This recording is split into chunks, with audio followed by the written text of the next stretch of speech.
Good. So, coats for young people right now in the New York area. I believe you're so involved with that organization. Is that right? Yes, for a long time. I cut a commercial for the Coat Drive probably 40 years ago. And that got me affiliated with that, the annual Warm Coat Drive. And so, yes, that's been one of the things I've been affiliated with. There are a lot of other charities as well that I enjoy supporting. I wanted the audience to know you're also involved with the Southampton Hospital. I see you with so many benefits. Where do you think that Good Samaritan? I mean, you could be just on television, but you really go that extra mile. Well, thank you. Yeah, I just think it's important for everybody to do what they can, and I am involved with the Southampton Hospital. I'm involved with a number of animal charities, certainly the ASPCA and the Animal Rescue Fund of the Hamptons. I think that's quite important, and there are others as well that I think when I have the time, I certainly like to devote some of it to the charitable endeavors. Let me ask you one that just to let you. We're involved with World Peace. I might have even asked you this in the past. What? I beg pardon? What was that? World Peace. We do the World Peace Day, International Day of Peace, September 21st. Okay, and good I've asked thousands of people, what does peace mean to them? Chuck Scarborough, if you wouldn't mind, what does peace mean to you? No, that's a deep philosophical question. It's something that we have for as long as humanity's been on this planet. Something we've striven for. Something that remains elusive, sadly, but something that we all hope one day we will achieve by some fashion, that we can end conflict, end hunger, end poverty, and have a more benign planet. The odds of that happening in my lifetime are zero. The odds of it happening in my children's lifetime, I hope, are somewhat better. All right, I'm going to ask you one last question, if you don't mind. We have a channel for love.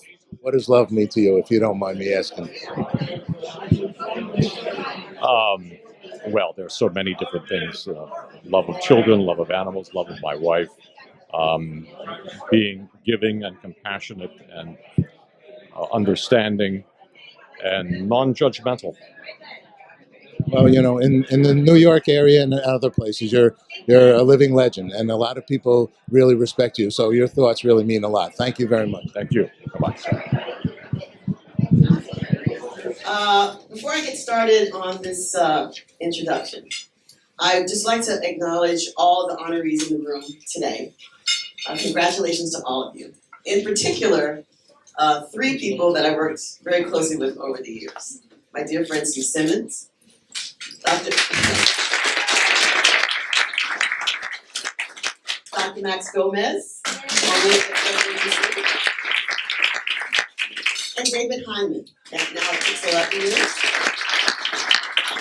David and I go all the way back to San Francisco days. Yeah, I'm getting old. Years are coming up on me. When Chuck asked me to introduce him today, I kind of got Robert De Niro on him. I started looking around like, you talking to me? You want me to do it? I cannot tell you what an honor this is. Chuck, thank you so much. We've all seen the parodies of the Anchorman throughout pop culture over the years. Like the egomaniacal, yet loving Ted Baxter of the Mary Tyler Moore Show. The disgruntled Howard Beale in the 1976 award-winning film Network, whose famous line, "I'm as mad as hell and I'm not going to take this anymore," remains part of the lexicon of generations of newscasters. And in more recent years, there's the hotshot Ron Burgundy of the Anchorman comedies, whose buffoonery constantly gets him into hot water with his coworkers. Whenever anyone at 30 Rock references Chuck or tells a story about him, they immediately get into character and the Chuck Anchorman voice. For some reason, they just have to do it. It's that voice. I'm Chuck Scarborough. I can't do it. I can't do it justice. But it's that voice that we all know, and that the viewers know. And they always see what's on the outside every day when our news anchors tell the stories. But they rarely have a chance to see what's on the inside of these men and women, what goes on behind the scenes. I have had the honor and privilege to stand next to Chuck Scarborough for the last 22 years. So let me tell you some of the things you may not know about him. Don't worry, I'll keep it classy, New York. Chuck Chuck does love, I'm not sitting down.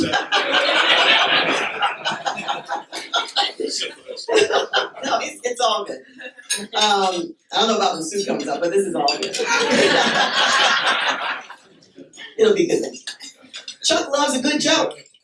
I've actually seen him laugh until he cries. Usually it was because it was something Sue said when Sue was sitting next to him during a commercial, or when she would lower his chair 2 seconds before coming back on air from a soundbite. He had to read. And you know, when Chuck really gets tickled, you really know he's tickled because he actually giggles. It's endearing to me. Chuck has a soft spot for animals. He and his wonderful wife, Ellen, have devoted enormous amounts of their own time and energy fundraising for animal shelters and rescue organizations, and have adopted and rescued their very own pets over the years. Chuck never eats sweets, damn you, which shows a lot there, why he's a lot thinner than I am, so disgusting. But I can occasionally tempt him with a McDonald's French fry or two. Yes, he's been in McDonald's with me. He loves to fly. His love of flying was sparked by his father, who was a decorated World War II Army Air Corps veteran. The Distinguished Flying Cross, the medal he supported. Chuck enlisted in the Air Force at 17. He recently told Veteran Advantage in an exclusive interview, quote, "Serving your country will help you the rest of your life." He also said, "At the time, I thought I was serving my country, but in fact, my country was serving me." Chuck joined NBC News in 1974. You can see from his resume in the program, his illustrious career is filled with accolades and honors and 36 Emmy Awards locally, a National Emmy Award, an Edward R. Murrow Award for his coverage of Hurricane Sandy. He's led us through so many storms and so many good times too.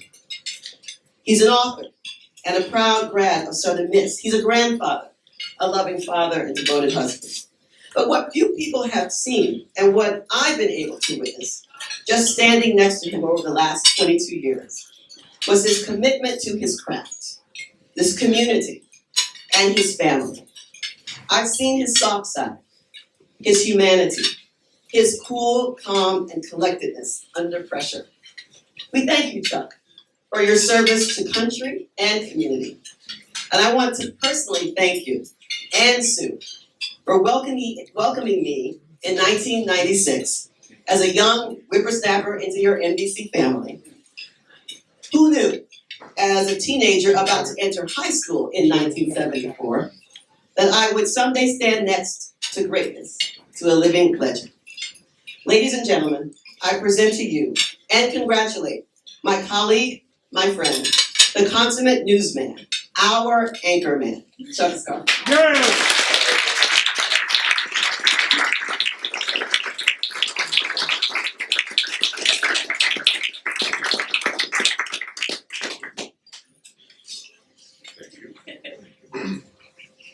Take this away. I'll take it. Well, Janice, thank you very much. That was just delightful. And one of the highlights of my half century plus in television news is working with you. It's awfully sweet. I'm also quite honored to be honored along with Diane Sawyer. I've always admired her. It's wonderful to be able to join her in this sort of golden magical circle that we have here after 50 years. I'm going to keep this reasonably short because I was on our last occasion in the Gold and Silver Circle. I had the honor of actually presenting 4 candidates to you, and I don't want to say that was long, ran long, but some of the Silver Circle nominees actually achieved Gold Circle status.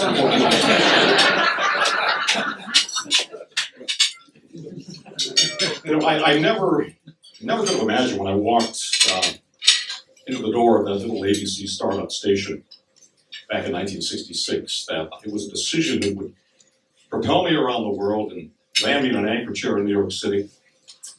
And I'd be standing here in this room 52 years later, surrounded by the best of business, being recognized for, if nothing else, survival, staying here in the business for all these years. And I have to thank, first of all, the Academy for the honor. This is quite an honor. It's quite special to be here. The National Broadcasting Company for seeing fit to keep me employed for the last 44 years, which is probably some sort of record, I think, in one station. And letting me work in this magical, maddening, fabulous, complex city in the tri-state area and sending me off on various missions of their choosing in mind. It's been such a wonderful privilege to have this career, something I never could have imagined. And I'm grateful every day to be still working and still part of this community. What we do now has never been more important, and the people in this room do it best. You would not be in this room in this city if you were not the best in the business. Working in this environment, in this arena with you has made me better, and I thank all of you for that. And I urge all of you to continue doing the good work I know you can. I want to thank my wife, who has for many years stayed up for me when we did the 11 o'clock news all those years. She was up, keeping the candle burning, treating me at home in the wee hours. Oddly, now that I'm not doing the 11 anymore, I'm the one saying, honey, it's time to turn the light off. It's been such a pleasure. I'm so glad that I can be here with you. And I accept this honor, and I'm saving some time, actually. I'm keeping this short also because I need a little time later to explain Sue Simmons. So I will see you a bit later. Thank you all very much.